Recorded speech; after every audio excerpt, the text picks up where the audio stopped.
A billionaire walks alone through Central Park on a cold autumn night, searching for something money cannot buy, when he sees a homeless mother sharing bread with her children under a street lamp.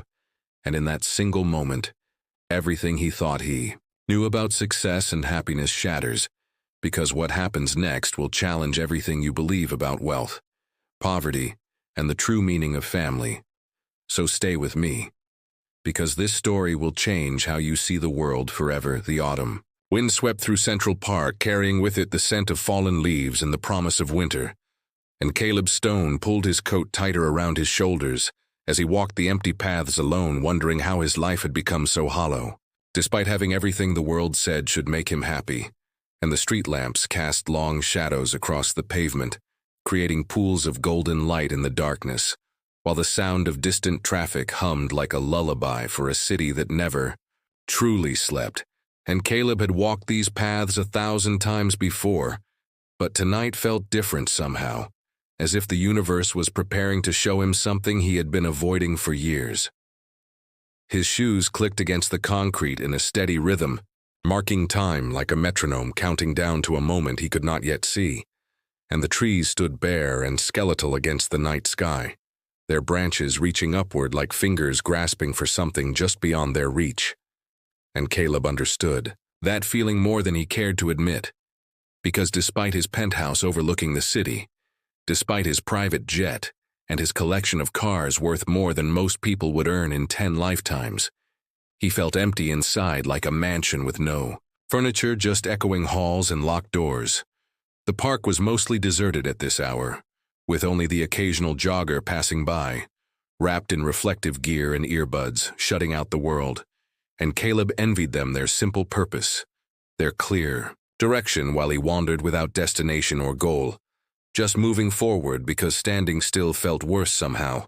And he had spent the evening at yet another charity gala, surrounded by people who smiled with their mouths, but not their eyes, who laughed at jokes that were not funny, and who competed silently to see whose watch cost more, whose vacation home was more exclusive, whose life appeared more perfect from the outside. But Caleb had grown tired of the game, so tired that he had left early, making excuses about an important call from Tokyo that could not wait, when in truth, he simply could not bear another moment of pretending to care about things that did not matter. And now he walked alone, trying to remember when he had last felt genuine joy or connection or purpose beyond the next deal, the next acquisition, the next zero added to his net worth. And the answer eluded him like smoke slipping through his fingers, leaving only the cold reality that he had built an empire, but lost himself in the process. As he rounded a bend in the path near the old stone bridge, he noticed a figure sitting on a bench beneath a street lamp, and even from a distance, something about the scene caught his attention, made him slow his pace and look more carefully, and as he drew closer he could see it was a woman, young perhaps in her late 20s, with dark hair pulled back in a simple ponytail and worn clothes that had seen better days, and beside her on the bench were 2 small children, a boy and a girl, huddled close to their mother for warmth. The woman was breaking a loaf of bread into pieces, distributing them carefully to her children, making sure each piece was equal, making sure they ate before she took any for herself. And Caleb stopped walking, standing in the shadows just beyond the circle of lamplight, watching this simple act with an intensity that surprised him. And the children ate quietly, without complaint, without asking for more. And their mother spoke to them softly, words he could not hear, but could feel the love in her tone, the gentleness, the fierce protection that radiated from her like heat from a fire.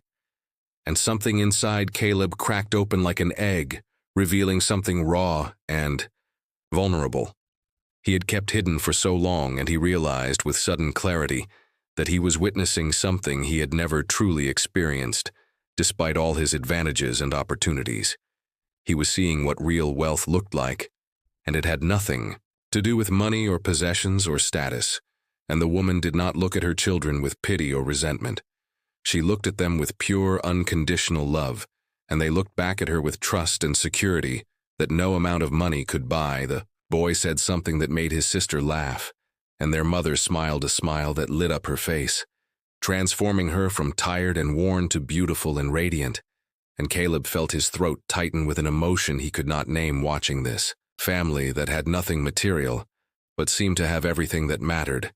And he thought about his own childhood, raised by nannies and tutors while his parents built their business empire, seeing them only at formal dinners where he was expected to sit quietly and demonstrate perfect manners. And he had never wanted for anything except the one thing they could not give him: their time, their attention, their unconditional presence. His mother had died when he was 15, a heart attack, sudden and unexpected, and his father had thrown himself even deeper into work, leaving Caleb alone in a house full of staff, but empty of family. And he had followed in his father's footsteps, building his own fortune, expanding the family business beyond anything his father had imagined.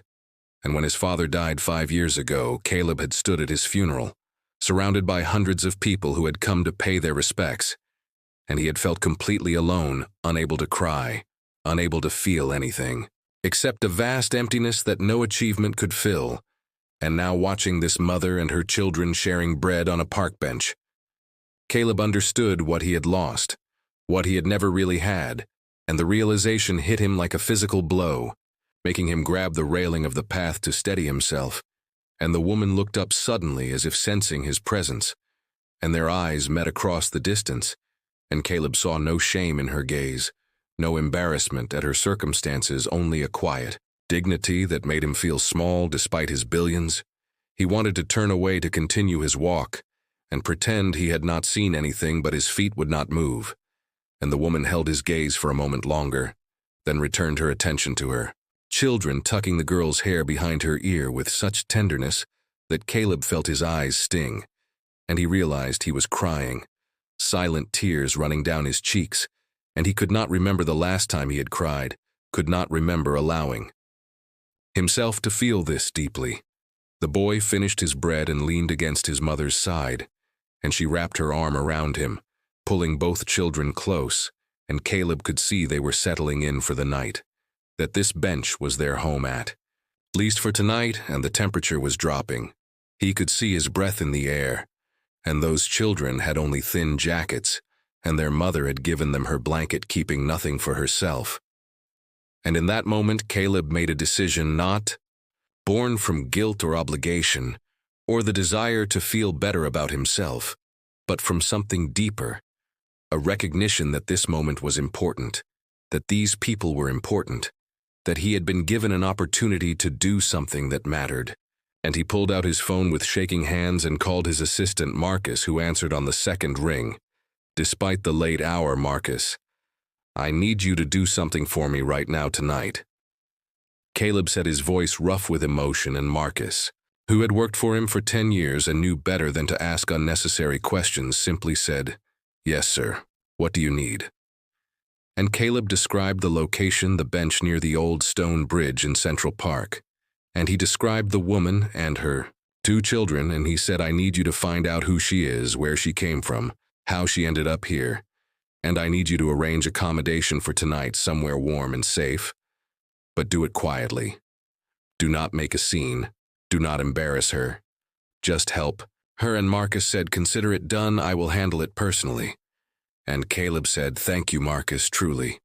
Thank you." And he hung up the phone, but he did not leave. He stood there in the shadows, watching over this family like a guardian angel they did not know they had. And 20 minutes later, Marcus arrived with 2 other staff members, and Caleb watched as Marcus approached the woman, carefully, respectfully, and spoke to her quietly. And at first, she shook her head, refusing whatever he was offering. But Marcus persisted, gentle and patient, and finally she nodded and allowed him to help her gather the few belongings they had. And as they walked away toward the car Marcus had brought, the woman turned back and looked directly at where Caleb stood, hidden in the shadows, and even though she could not possibly see him clearly, he felt certain she knew he was there. And she nodded once, a gesture of acknowledgement and gratitude. And Caleb nodded back, even though she probably could not see him. And then they were gone, leaving him alone with his thoughts and his tears.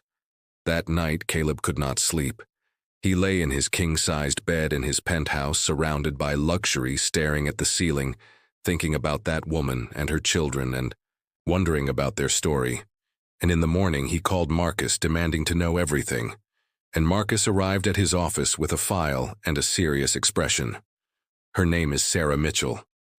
Marcus began, and she is 28 years old, widowed, 2 years ago when her husband died in a construction accident, and she has 2 children, Emma, who is 6, and Daniel, who is 8. And after her husband died, she lost their apartment because she could not afford the rent on her salary as a waitress, and she has been living in shelters and sometimes on the streets trying to keep her children safe and fed, and she has applied for assistance, but the system is slow and bureaucratic, and she falls through the cracks because she makes just enough working odd jobs to disqualify her from some programs, but not enough to actually survive. And Marcus continued saying, she has no family. Her parents are deceased, and her husband's family cut ties with her after his death, blaming her somehow for what happened, even though it was not her fault. And she is proud. Marcus said she does not want charity. She wants to work. She wants to provide for her children, but every door keeps closing in her face. And last night was the first time she had accepted help from anyone, and only because her children were shivering, and she was desperate. Caleb listened to all of this. His jaw clenched, his hands gripping the arms of his chair, and he felt anger rising in him. Anger at a system that could fail someone so completely. Anger at a society that could allow a mother and her children to sleep on park benches while billionaires lived in towers that scraped the sky. And he knew that his anger alone would not change anything, that feeling outraged was easy, but action was what mattered. So he said to Marcus, I want you to arrange the following. First, find Sarah Mitchell a job, a real job with benefits and reasonable hours, something that allows her to support her family with dignity. And second, find them an apartment. Nothing extravagant, but safe and comfortable, in a good neighborhood with good schools for the children. And third, set up an education fund for Emma and Daniel, so they can go to college someday, if they choose. And fourth, do all of this anonymously. Do not tell her who is behind it. Just make it happen, and make it seem like she earned it, because she has earned it through her strength and her love and her refusal to give up. Marcus looked at Caleb with something like respect in his eyes and said, I will take care of everything, sir. And Caleb said, I know you will, Marcus. And one more thing, I want regular updates, not because I want gratitude or recognition, but because I need to know that this family is okay, that they are safe and happy and thriving. And Marcus nodded and left to make it happen. In the weeks that followed, Caleb found himself thinking about Sarah and her children, constantly checking in with Marcus for updates and learning that Sarah had been offered a job as an office manager at a small nonprofit that helped homeless families, the irony not lost on anyone, and that she had accepted it with tears of joy and disbelief, and that she and the children had moved into a modest 2-bedroom apartment in Queens with a park nearby and good schools within walking distance. And Marcus reported that Sarah had asked repeatedly who was helping her, wanting to thank them, wanting to understand why anyone would do this. And the staff had been instructed to remain vague, to suggest that it was a combination of programs and good fortune.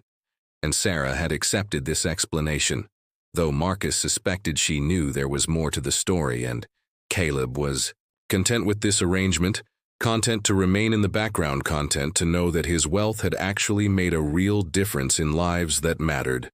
But the impact of that night in Central Park went deeper than just helping one family, because Caleb found himself questioning everything about his life and his priorities and his purpose. And he started attending board meetings with a different perspective, asking not just about profits, but about impact, not just about shareholder value, but about employee welfare and community benefit. And some of his fellow executives looked at him with confusion, others with suspicion, wondering what had changed, wondering if he had gone soft. But Caleb did not care what they thought, because he had seen something real that night, something that had awakened a part of him he thought had died long ago.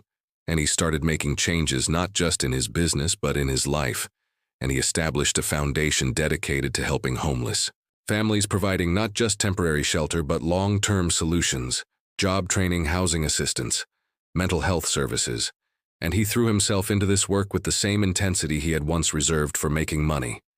And 6 months after, that night in Central Park, Caleb found himself at the opening of the Foundation's first family shelter, a renovated building that could house 20 families and provide them with resources to rebuild their lives.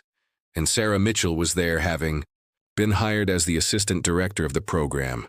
And when Caleb arrived, Sarah approached him and looked him directly in the eye and said, "I know it was you," and Caleb started to deny it, but Sarah held up her hand and said, "Please do not insult my intelligence. I saw you that night in the park. I felt you watching over us and everything that happened afterward. The job, the apartment, the opportunities for my children. It was too coordinated, too perfect, to be coincidence." And Caleb stood there, exposed, unable to hide behind his anonymity. And he said, "I am sorry if I overstepped." But Sarah shook her head and said, "You did not overstep. You gave my children a future. You gave me hope. You reminded me that there are still good people in this world. And I do not know why you chose to help us, but I want you to know that you did not just change our circumstances. You changed our lives. And more than that, you gave us dignity. You let me work for what we have. You let me provide for my children. And that gift is worth more than money." And then Sarah did something unexpected. She hugged him right there in front of everyone. And Caleb, who had not been hugged with genuine affection in years, stood stiff and awkward for a moment before his arms came up, and he hugged her back, and he felt something inside him that had been frozen for so long begin to thaw. As the months turned into years, the foundation grew, expanding to multiple cities, helping thousands of families, and Caleb became known, not for his business acumen, but for his philanthropy. And people wondered what had changed him, what had caused this transformation from ruthless businessman to compassionate humanitarian. And he never told the full story, never explained about that night in Central Park, because some moments are too sacred to share, too personal to become public knowledge. But Sarah knew. And sometimes when they passed each other in the halls of the foundation, she would catch his eye and smile, and he would smile back, and in those moments they shared an understanding, a recognition that their lives had intersected at exactly the right moment, and that they had saved each other in different ways, and Emma and Daniel were thriving.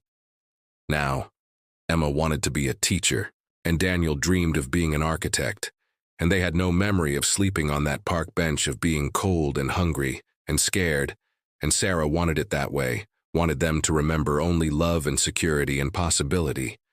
And Caleb, who had once walked alone through Central Park searching for meaning, had found it in the most unexpected place, in the face of a mother sharing bread with her children, in the simple act of choosing compassion over indifference, in the realization that true wealth is not measured in dollars, but in the lives we touch and the love we give and receive.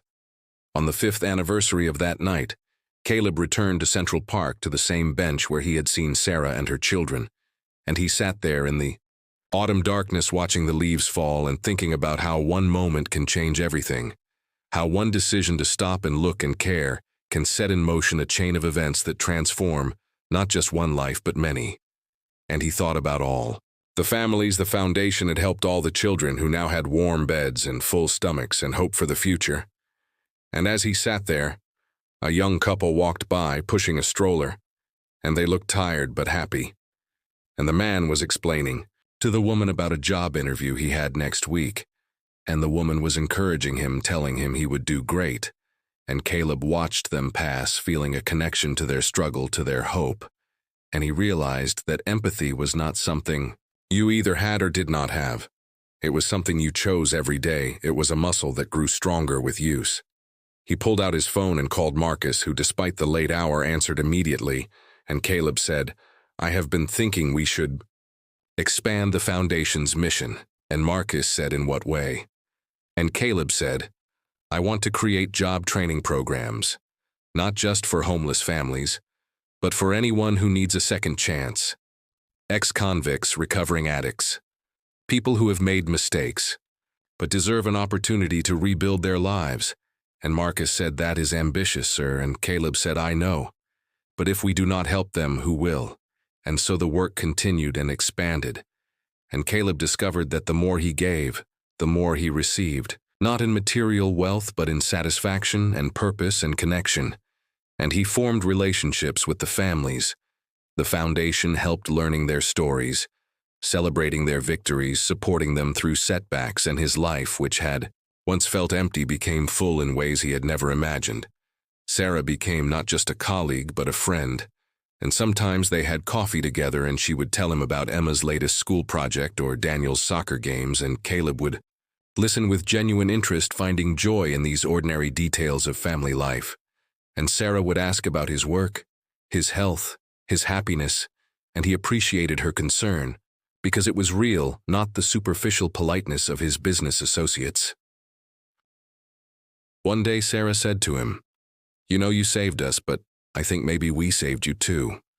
And Caleb considered this and realized she was right, that on that cold autumn night he had been lost as homeless in his own way as they had been homeless in theirs, and that in reaching out to help them, he had found his way home to himself, to his humanity, to the part of him that his parents' neglect and his own ambition had buried. He thought about his father, often wondering what the old man would think of what he had become. Would he be proud or disappointed? Would he understand that there are different kinds of success, different ways to measure a life well lived? And Caleb decided that it did not matter what his father would have thought, because he was living for himself now, living according to values he had chosen, not inherited. The foundation's work attracted attention from the media, and Caleb was invited to speak at conferences to share his approach to philanthropy. And he always told the same story about seeing a mother and her children on a park bench and realizing that he had a choice to walk away or to help, and he urged others to make that same choice every day, in small ways and large, to see the humanity in everyone, to recognize that circumstances, not character, often determine who succeeds and who struggles. And people listened, and some were inspired to start their own initiatives, to volunteer their time, to donate their resources. And Caleb realized that change spreads like ripples in a pond, that one act of compassion can inspire others, and those others can inspire still more, until the impact reaches far beyond what one person could achieve. Alone, Emma and Daniel visited Caleb sometimes at his office, and they would sit in his conference room and he would ask them about school and their friends and their dreams. And Daniel told him once that he wanted to design buildings that homeless people could live in, buildings that were beautiful and dignified, not institutional and cold.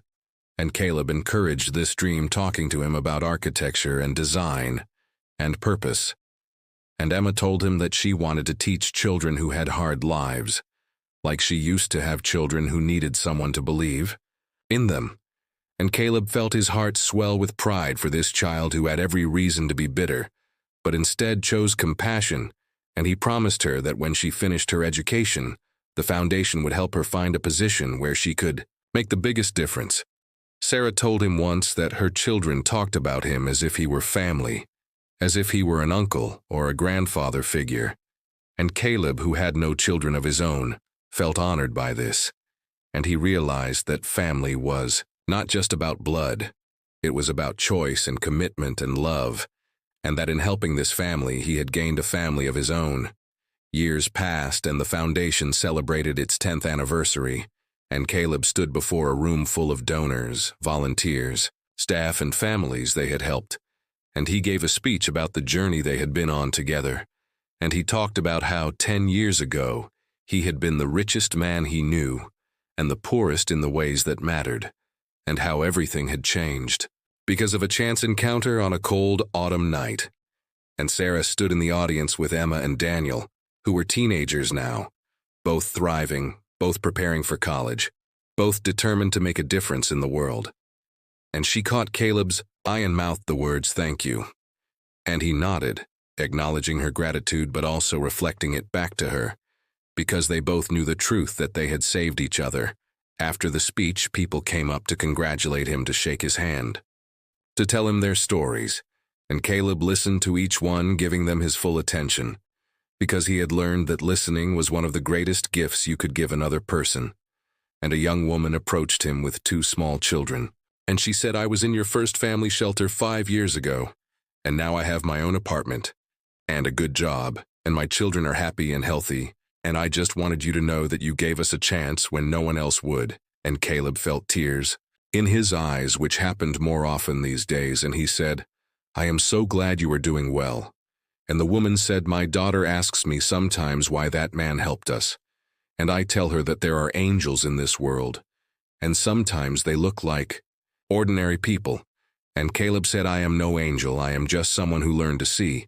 And she smiled and said, "That is what makes you an angel." As Caleb drove home that night through streets he had walked and driven 1,000 times, he felt a profound sense of gratitude, not for his wealth or his success, but for that moment 10 years ago, when he had stopped to look, when he had chosen to care, when he had learned that the greatest fortune is not what you accumulate, but what you give away.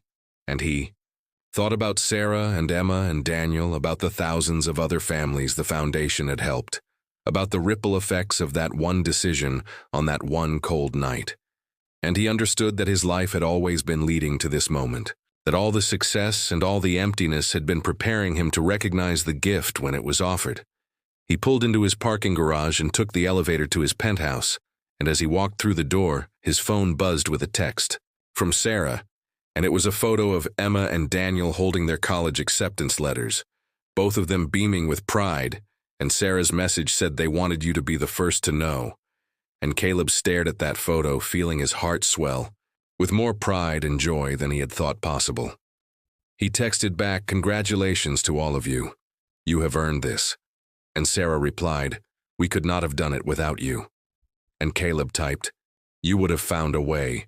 You are stronger than you." No, but he was glad he had been able to help, glad that he had made their journey easier, glad that he had been given the opportunity to be part of their lives. That night, Caleb slept peacefully for the first time in years, dreaming not of deals or acquisitions, but of children, laughing, of families gathered around dinner tables, of communities supporting each other through hard times and good. And when he woke in the morning, he felt something he had not felt in decades. He felt purpose. He felt connection. He felt like his life mattered, not because of what he owned, but because of what he had given. And so, the story that began on a cold autumn night in Central Park with a billionaire walking alone and a mother sharing bread with her children became a story about transformation and redemption, and the power of one moment to change everything. And Caleb Stone, who had once measured his worth in dollars, learned to measure it in smiles and second chances, and the knowledge that he had made the world a little better, a little kinder, a little more compassionate. And every year on the anniversary of that night, Caleb returned to that bench in Central Park, and he sat there in the darkness thinking about how lucky he had been, to stop to look, to see beyond his own concerns, to recognize the opportunity that had been offered to him. And he thought about all the people who walk past suffering every day, who choose not to see, who tell themselves that one person cannot make a difference. But Caleb knew better, because he had seen the difference one person could make. He had lived it, and he had learned that the question was not whether you had the power to change lives. The question was whether you had the courage to try, and he was grateful every day that on that one night he had found that courage, that he had stopped walking and started seeing, that he had chosen compassion over indifference. And as he sat there on that bench watching the autumn leaves fall, remembering that moment 10 years ago that had changed everything, he felt Sarah's presence beside him, though she was not physically there, and he felt Emma and Daniel's joy, and he felt the gratitude of thousands of families whose lives had been touched by the foundation, and he understood finally what true wealth meant. It meant having people who cared about you, not because of your money, but because of your character. It meant knowing that your life had purpose beyond yourself. It meant being part of something larger than your own ambitions and desires. It meant choosing every day to see the humanity in others and to respond with compassion. And it meant understanding that we are all connected, that no one succeeds alone, that we lift ourselves by lifting others. And Caleb Stone, who had spent most of his life accumulating money and power, had finally learned what his parents had never taught him, what his success had obscured, what his loneliness had hidden, that the only thing that really matters in the end is how we treat each other, how we show up for each other, how we choose love over fear, compassion over indifference, generosity over greed. The wind picked up scattering leaves across the path, and Caleb pulled his coat tighter, but he did not feel cold. He felt warm from the inside out, warmed by the knowledge that he had found his purpose, that he had discovered what he was meant to do with his wealth and his influence and his life. And he thought about tomorrow, about the new families the foundation would help, about the children who would go to bed, warm and fed and safe because of the work they were doing. And he smiled because he knew that somewhere in the city Sarah was tucking Emma and Daniel into bed, in their safe, warm apartment, telling them she loved them, reading them a story just as she had probably wanted to do on that cold night when all she could offer them was bread and love, and he was glad he had been able to help, glad he had stopped, glad he had seen them, glad he had chosen to act. Because in the end, that is all any of us can do: choose to see, choose to care, choose to act, and trust that our small acts of kindness will ripple outward, creating waves of change that reach far beyond what we can imagine. And Caleb Stone had learned this lesson well, and he lived it every day, and his life, which had once been so empty, was now full beyond measure. And so our story ends where it began, in Central Park on a cold autumn night, but everything has changed because one man stopped walking long enough to see one woman's strength and choose to honor it. And because that moment of connection sparked a transformation that touched thousands of lives and continues to ripple outward, even now, reminding us all that we have the power to change the world, one act of compassion at a time, one moment of seeing another person's humanity and choosing to respond with love. And that is the greatest wealth of all,